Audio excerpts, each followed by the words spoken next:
कोई ना हाँ खड़े तो माशाल्लाह माशाल्लाह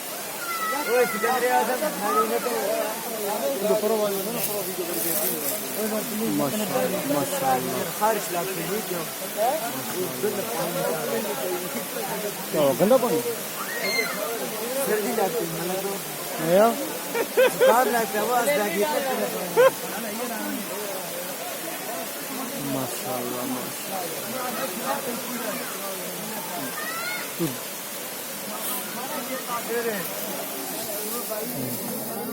बड़ा खतरनाक है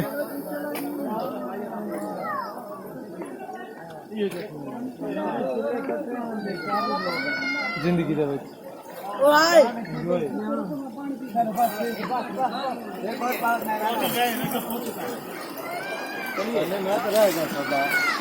आज इसको दे चलो छोटे तो आप ना छोटे छोटे ये वेदामा तो हाँ ये वेदाम बड़े पानी करो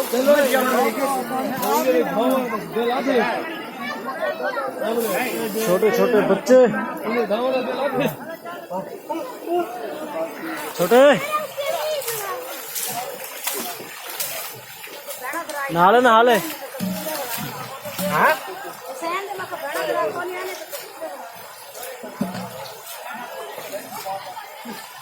हो चल जाता है चल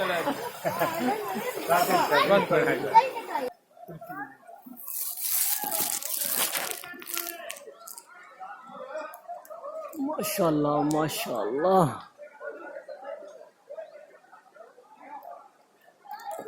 चलो माशाल्लाह माशाल्लाह आराम नाल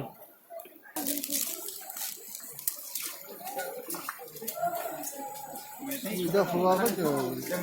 تقليب السكر ها كم خوا بيا رئيس ولي كل هذا الخطه يعني ऑडियंस पे छा ही है ना बेहतर है भाई फिर वजह से तो बंदे कर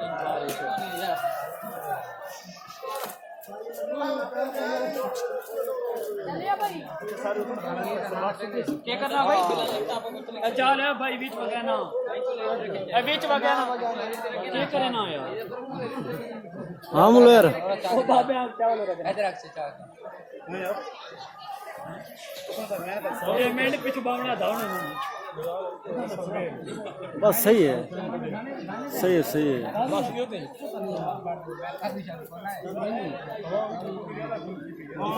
रहने ले बात माशाल्लाह बस बस काफी होता है